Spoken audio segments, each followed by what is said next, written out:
바로 말씀 가겠습니다. 왕하 22장 11절 23장 3절. 자, 우리 같이 읽어볼까요? 시작. 왕이 율법책의 말을 듣자 곧 그의 옷을 찢으니라. 23장 3절. 왕이 단 위에 서서 여호와 앞에서 언약을 세우되 마음을 다하고 뜻을 다하여 여호와께 순종하고 그의 계명과 법도와 율례를 지켜 이 책에 기록된 이 언약의 말씀을 이루게 하리라 하매 백성이 다 그 언약을 따르기로 하니라. 자, 요시야, 므낫세가 죽고 그 아들 아몬이 왕위에 오르나 그도 아버지 행위를 따라 악을 행해요. 그러니까 므낫세의 아들 아몬. 신복들이 반역을 일으켜서 그 아몬을 죽여요. 그러자 또 백성들이 다시 그 반역의 세력들을 패하고 아몬의 아들 요시야를 왕으로 삼습니다. 그래서 요시야가 몇 살의 왕이 되냐면요. 8살의 왕이 됩니다. 요시야가 왕위에 오를 때 나이가 8세였지만 그의 조상 다윗의 길로 행했다고 그렇게 되어 있어요.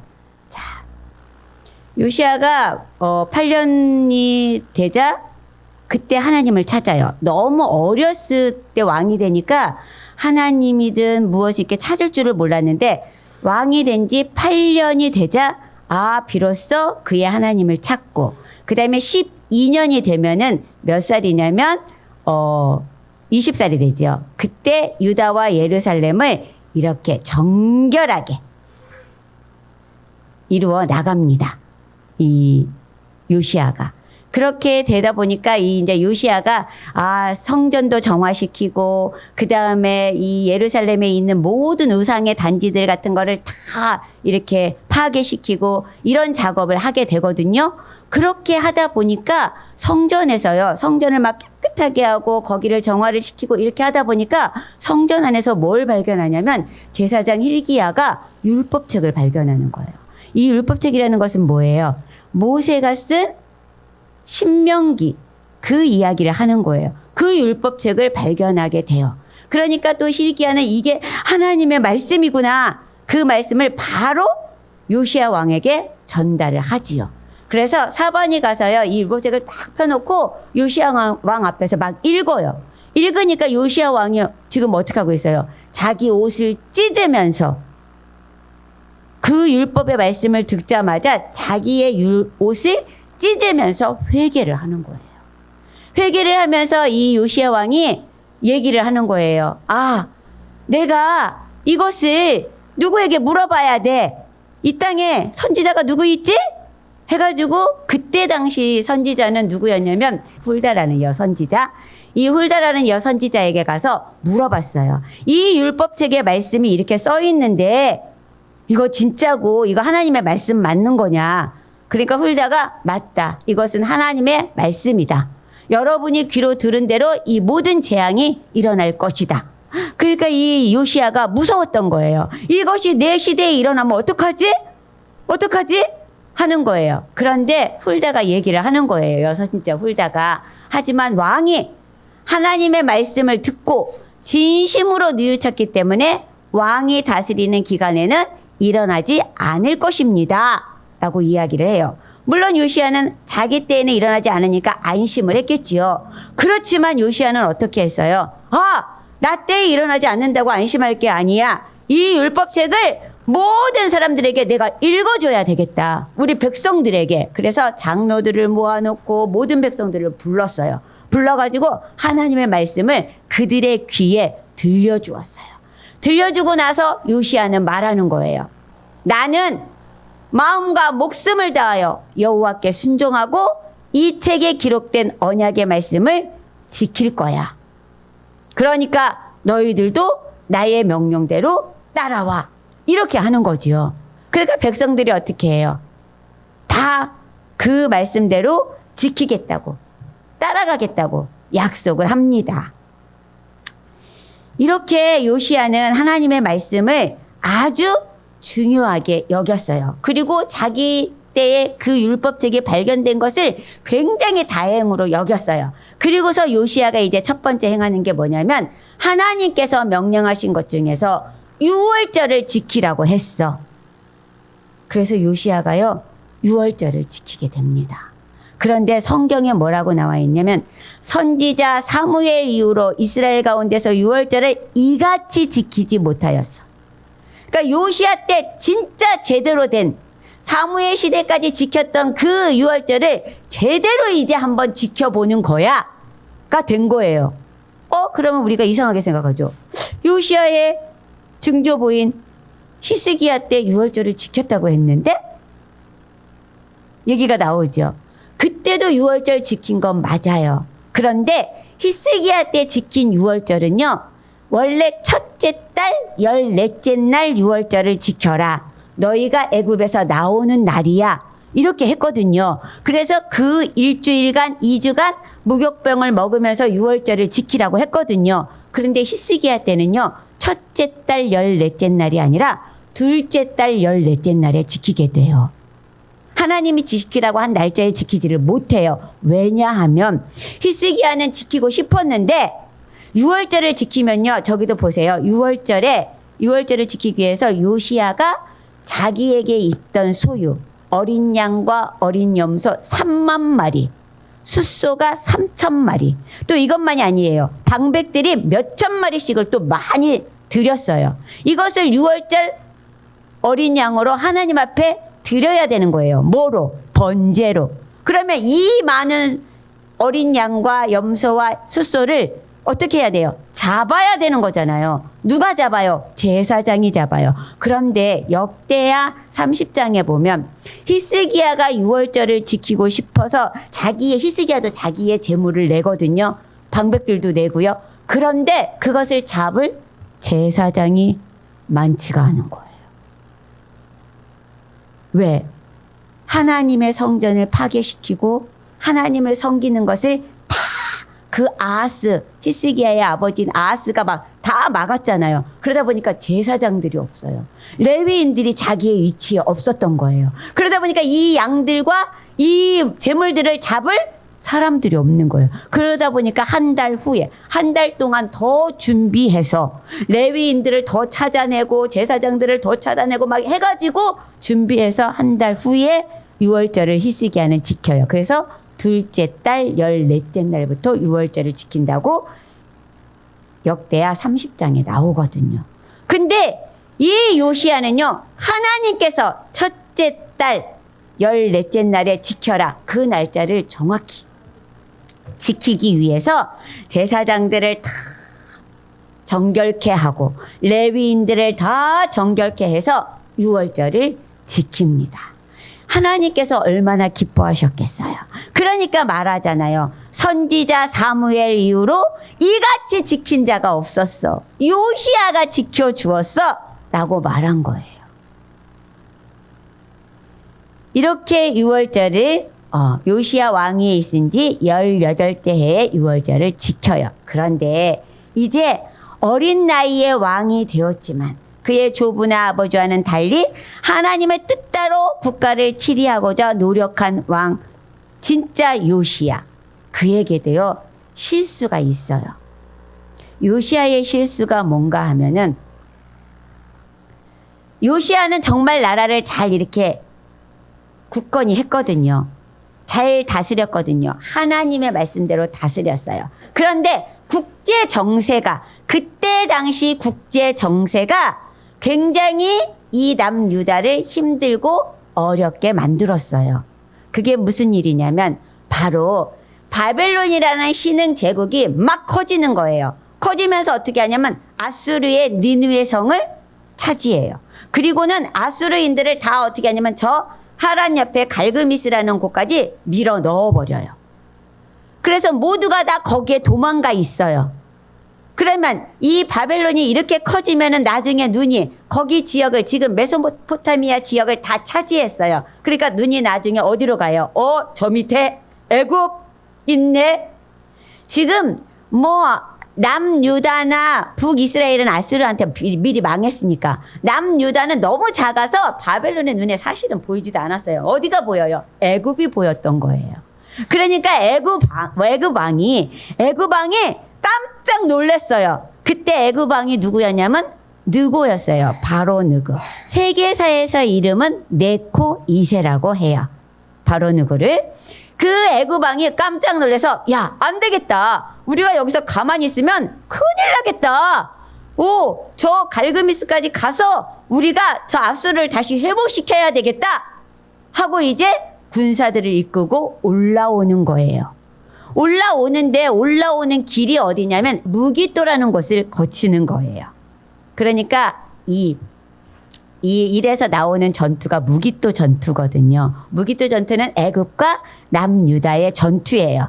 어떻게 일어나냐면 애굽에서 올라오니까 바로 누구가 군사를 데리고 가지고 이제 올라와요. 갈그미스로 우리는 갈 거야.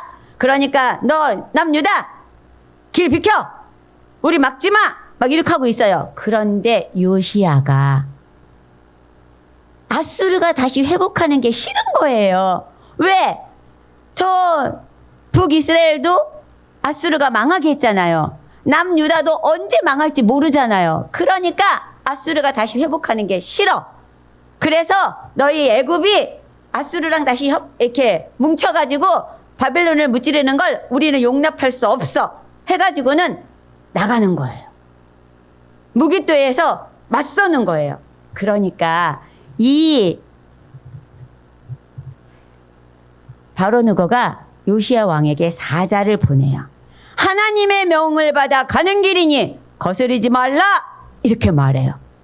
요시야 왕, 우리는 하나님의 명령을 받아 가는 거야. 그러니까 거스르지 마.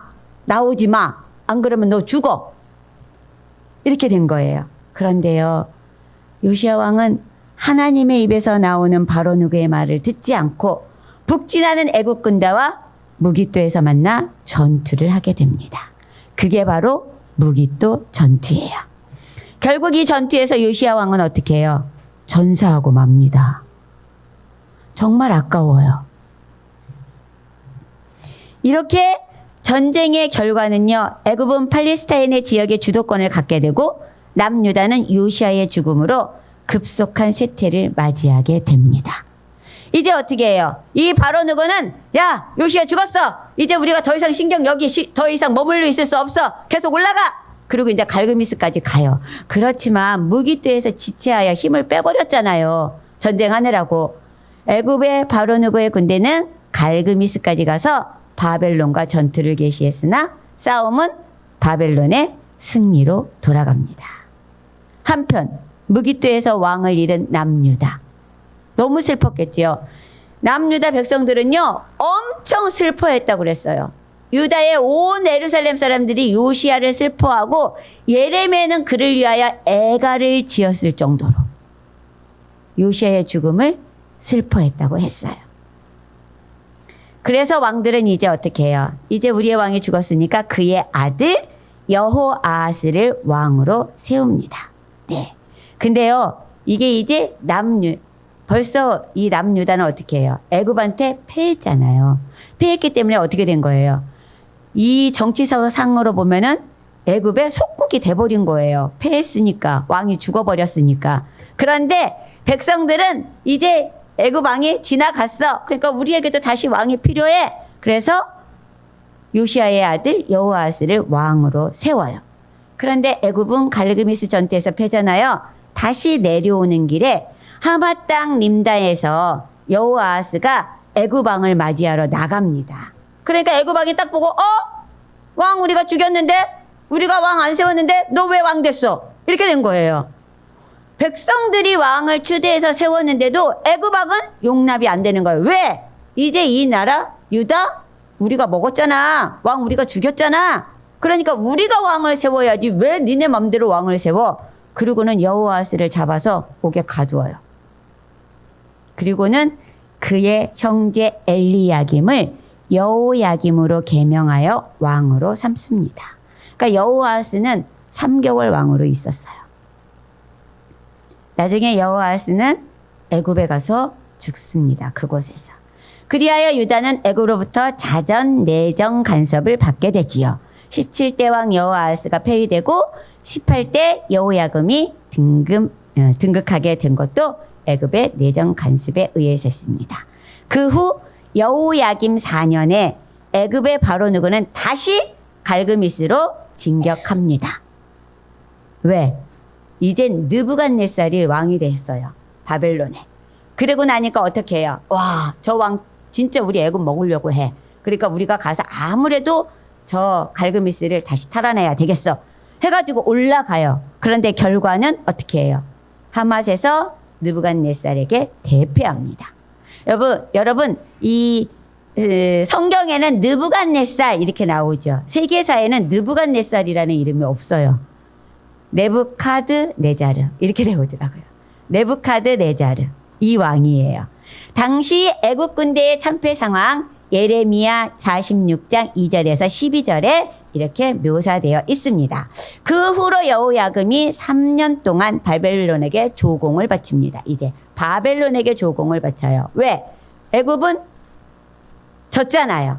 예. 그래서 이제 조공을 바치다가 느부갓네살이 이렇게 아직도 저 애굽이 막 이렇게 거슬리는 거예요. 아무래도 저 애굽 우리가 무찔러야 될 것 같아. 그래가지고 남유다를 거쳐서 애굽으로 내려가요. 그런데 이 느부갓네살의 진격이 성공은 하지 못해요.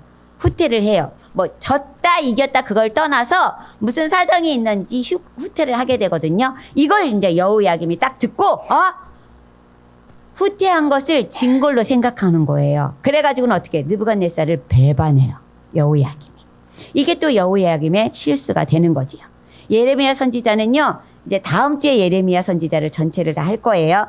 선지자는 계속 이야기해요. 바벨론을 섬겨야 돼. 바벨론을 그렇게 하면 배반하면 안 돼요. 왕이여 하고 자꾸 간언을 하지만 여호야김은 듣지 않아요. 근데 여호야김의 배반의 소식을 들은 느부갓네살은 유다 근방에 있는 갈대아 부대, 갈대아는 바벨론의 부대를 얘기하는 거예요. 그 다음에 자기네들이 먹었던 아람, 모압, 암몬 부대들을요 급파하여 여호야김을 칩니다. 그리고는 남유다를 얼마 동안 이렇게 다스리게 되지요. 여호야김의 뒤를 이어 여호야긴이 왕이 됩니다. 이 왕도 3개월 왕이에요. 3개월, 그러니까 이 남유다에도 3개월 왕이 된 왕들이 있더라고요. 뒤에 가서 이렇게 여호아하스가 그랬고 여호야긴이 그랬어요. 그래서 느부갓네살이 다시 예루살렘으로 쳐들어왔을 때 여호야긴을 끌고 가는데 그때 여호야긴의 나이는 18살이었어요. 어리지요. 그러니까 이게 급변하는 세상인 거예요. 그러니까 자꾸 쿠데타가 일어나고 자꾸 왕이 죽고 다른 나라의 침입을 받아서 내장가섭을 받고 그러니까 왕이 자꾸 바뀌다 보니까 너무 어린데 이렇게 왕이 된 거예요. 그런데 결국은 바벨론으로 끌려가요. 그리고 그의 숙부 시드기야를 대신하여 왕을 세웁니다. 시드기야 BC 586년에 바벨론의 포로로 시드기야도 끌려가게 되므로 사실상 남유다는 BC 586년에 완전히 멸망하게 됩니다. 이 남유다의 멸망 사건은 다음 주에 예레미야를 통해서 나옵니다. 자, 요시야는 이스라엘 전체 40명의 왕들 중에서 가장 성실하게 율법을 지키려고 노력했던 왕이었어요. 그러나 요시야의 노력에도 불구하고 하나님께서는 진노를 돌이키지 아니하십니다. 왕하 23장 25절 한번 볼까요? 25절, 26절, 27절 쭉 읽어보도록 하겠습니다. 시작! 요시야와 같이 마음을 다하여 뜻을 다하며 힘을 다하여 모세의 모든 율법을 따라 여호와께로 돌이킨 왕은 요시야 전에도 없었고 후에도 그와 같은 자가 없었더라. 그러나 여러분 여기서 들으세요. 이렇게 요시야와 같은 자가 없었어. 하나님 마음에 들게 한 자가 정말로 없었어. 그러나가 여기서 굉장히 중요하죠. 같이 읽겠습니다. 시작. 여호와께서 유다를 향하여 내리신 그 크게 타오르는 진노를 돌이키지 아니하셨으니 이는 므낫세가 여호와를 경노하게 한 그 모든 경노 때문이라 그랬어요. 하나님께서 요시야가 그렇게 잘해서 마음을 돌이킬 수도 있었는데 그러나 나는 돌이키지 않아. 왜? 너의 조부 므낫세. 너의 조부 므낫세가 나를 너무 화나게 했어. 그래서요, 우리 선진들이, 우리 후손들이 잘 살게 하기 위해서는 정말 우리들이 어떻게 하나님을 섬겨야 하는지가 너무 여기에 이렇게 나와 있어요. 네. 너의 조부 므낫세가 너무 잘못해서 정말 이스라엘을 완전히 망하게 한 거 므낫세야. 이렇게 하나님 말씀하시는 거예요. 요시야가 죽자 백성들은 많이 슬퍼하죠. 그러나 가장 많이 슬퍼한 자들은 하나님의 선지자들이었어요. 선지자들은요 되게 좋았거든요. 요시야가 왜 자신들이 전하는 하나님의 말씀의 뜻대로 너무 잘 나가 하시는 거예요. 잘 나가 주시는 거예요. 그러니까 얼마나 좋았겠어요. 그런데 그 요시야가 딱 죽자 예레미야 선지자까지도 애가를 지어서 슬퍼했다고 했어요.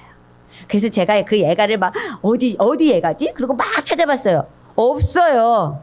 아무리 찾아도. 그래서 목사님께 여쭤봤어요. 목사님 왜 성경에는 분명히 예레미야가 애가를 지어가지고 그게 예레미야 애가에 기록되어 있다고 했는데 왜 없지요? 그랬더니 전승이 되어 오지 않는다고. 그 애가는 전승되어 오지 않아요. 그러니까 그때는 썼었는데 그 뒤로 그 애가가 사라진 그런가 봐요. 네. 자, 이렇게 백성들은 요시야 왕이 죽자요. 그렇게 슬퍼했지만 곧 예전의 우상 숭배와 거짓 가르침으로 돌아가 버려요. 요시야 왕이 좀 더 오래 살아 통치했으면 더 좋았을 것이다 라는 생각이 들기도 합니다. 자, 요시야 왕 때 이제 활동한 선지자들이 있어요. 성경에 바로 뭐냐면 나훔, 스바냐, 그리고 예레미야입니다. 예레미야는 다음 시간에 할 거고요. 오늘은 나훔, 스바냐, 그리고 여호야김 시대에 활동했던 하박국 선지자까지 시간이 되면 가보도록 하겠습니다. 자, 나훔 선지자는요, 아수르의 멸망을 예언했어요. 여러분, 아수르의 멸망을 예언했던 선지자가 누가 있어요? 요나 선지자였죠. 요나 선지자가 아수르의 멸망을 예언했어요. 그랬더니 아수르가 다 회개했어요. 그게 언제냐면 이 요시야 왕 전 150년 전이에요. 150년 전에 요나 선지자가 아수르에 가서 니느웨에 가서 너희 멸망해 그렇게 말했을 때 니느웨 백성들이 왕서부터 백성들까지 다 회개했다고 그랬잖아요. 그래서 하나님이 그 멸망을 멈추었다고 했어요. 그 150년 후에 다시 니느웨가 멸망할 거야 라고 아수르가 멸망할 거야 라고 외친 분이 누구냐면 나훔 선지자예요. 네. 니느웨 사람들은요 그들의 믿음을 그때 회개했던 요나가 말했을 때 회개했던 그 믿음을 후손에게 물려주었어야 해요. 하나님께서 우리가 이렇게 잘못하니까 이랬단다. 그러니까 우리는 하나님을 섬겨야 되겠다. 이렇게 했었어야 되는데 아닌 거예요. 다시 그 후손들은 패역한 삶을 살았어요. 그들에게 나훔 선지자는 얘기했어요. 너희가 멸망할 건데 어떻게 멸망할 거냐? 홍수가 나서 멸망할 거야. 라고 했어요. 그런데요. 진짜로 아수르는요. 홍수의 토사가 넘쳐가지고 덮여서 멸망했대요. 나훔 1장 8절 한번 보도록 할까요? 나훔 1장 8절 시작! 그가 범람하는 물로 그것을 진멸하시고 자기 대적들을 흑암으로 쫓아내시리라. 이렇게 말했어요. 근데 정말로 니느웨 성은 홍수로 인해 일부가 파괴되었고 그 성벽에 무너진 틈으로 바벨론인들이 침략하여서 완전히 무너지고 맙니다. 고고학적 발굴에 의하면 니느웨는 그 성위로 물이 범람해서 토사가 구릉이로 6m나 쌓여 있었다고 해요. 그래갖고 이 니느웨 성을 발굴한 사람이 레이어드라고 그랬잖아요. 레이어드 박사. 그 레이어드가 1년 동안 그 토사 6m를 파고 내려갔더니 니느웨 성이 있더라는 거예요. 그러니까 그 토사가 6m나 다 덮여 있어가지고 단단하게 되어 있어서 거기에 사람들이 지나다니고 군인들도 지나다니고 그런데 레이어드에 의해서 이것이 2000년 후에 니느웨가 망한 2000년 후에 2000년보다 더 뒤에 발견하게 된 거죠. 여러분 처음에는 아주 작은 나라로 시작한 아수르가 제국주의를 펼치며 동쪽으로는 인도까지 서쪽으로는 애국까지 북으로는 러시아까지 남으로는 아라비아까지 장악하고 다스렸던 아수르가 2000년 동안 땅속에 묻혀서 고고하게 도움으로 그 존재를 드러냈다는 겁니다. 1850몇 년에. 우리는 아수르의 유적을 보면서요, 하나님의 말씀은 꼭 이루어진다. 나훔 선지자가 얘기한 것처럼 아수르는 그렇게 멸망했어요. 야만적으로 주변의 민족을 학대하던 야수르는 많은 나라를 멸망시키면서 영원한 제국을 꿈꿨어요. 그러나 아무리 아수르라도, 나중에 나오는 아무리 바벨론이라도 세계 역사를 경영하시는 분은 하나님이시라는 것을 저들은 알지 못했던 거예요. 알고 있는 우리는 어떻게 해야 돼요? 하나님 이 나라를 지켜주세요. 기도해야 되겠죠. 자, 그 다음에 두 번째는 스바냐 선지자입니다. 스바냐 선지자는요, 왕족이었어요. 요시야 왕 가문의 사람이었어요.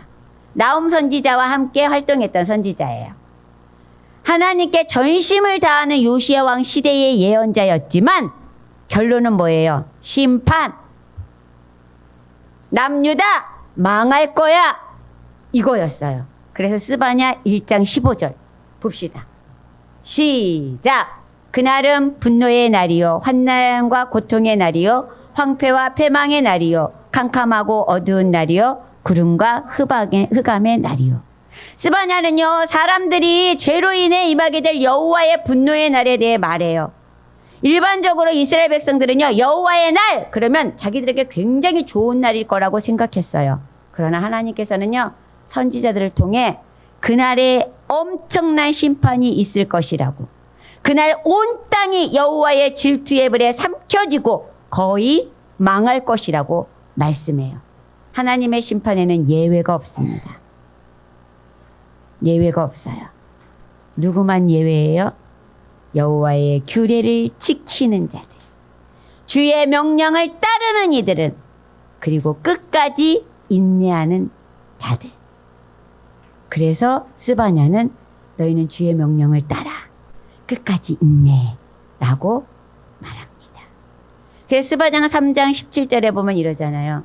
구원을 베푸실 하나님이야. 너희가 끝까지 인내하고 하나님의 명령을 따르면 너희의 하나님 여호와가 너희의 가운데 계시니 그는 구원을 베푸실 전능자시라. 그가 너로 인하여 기쁨을 이기지 못하시며 너를 잠잠히 하나님께서요. 구원을, 주의 명령을 따르고 끝까지 인내하며 이기는 자들을 하나님은 사랑하신다.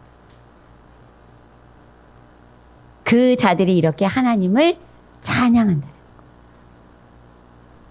그리고 세 번째 이제 하박국 선지자입니다. 여러분, 하박국서는요, 다른 선지서와 좀 달라요. 하나님과 이렇게 약간 대화를 하는 이 책이에요. 그래서 하박국을 읽으면 재밌어요. 하나님이 이렇게 질문하면 또 대답하셔요. 여호와께서 이르시되, 그 하박국이 질문한 것에 대한 대답을 하는 거예요. 네. 자, 우리 하박국 한번 질문 볼까요? 하박국 1장 3절 4절 시작. 하박국이 첫 번째 질문합니다. 시작. 어찌하여 내게 죄악을 보게 하시며 패역을 눈으로 보게 하시나이까? 겁탈과 강포가 내 앞에 있고 변론과 분쟁이 일어났나이다. 이러므로 율법이 해이하고 정의가 전혀 시행되지 못하오니 이는 악인이 의인을 애워쌌으므로 정의가 굽게 행하여 짐이니이다. 하박국은요, 의인과 이 의인의 고난과 악인의 형통은 불공평하다. 이렇게 지금 말하는 거예요. 그랬더니 하나님께서 대답을 하십니다.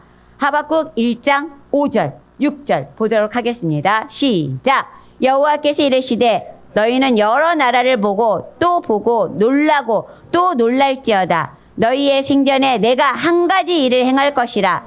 누가 너희에게 말할지라도 너희가 믿지 아니하리라. 보라, 내가 사납고 성급한 백성 곧 땅이 넓은 곳으로 다니며 자기의 소유가 아닌 거처들을 점령하는 갈대아 사람을 일으켰나니. 하나님께서는요, 유다의 죄악을 해결하고, 하박국아 너가 그게 궁금해? 그래서 내가 그거에 대한 심판을 할 거야. 너희를 고치기 위해 내가 바벨론을 준비했어. 갈대아 사람을 준비했어. 라고 응답하십니다. 또 하박국은 두 번째 질문을 합니다. 하박국 1장 13절, 14절, 15절까지 읽겠습니다. 시작! 서는 눈이 정결하심으로 악을 참아 보지 못하시며 패역을 참아 보지 못하시거늘 어찌하여 거짓된 자들을 방관하시며 악인이 자기보다 의로운 사람을 삼키는데도 잠잠하시나이까. 주께서 어찌하여 사람을 바다의 고기 같게 하시며 다스리는 자 없는 벌레 같게 하시나이까. 그가 그물을 떨고는 계속하여 여러 나라를 무자비하게 멸망시키는 것이 옳으니까.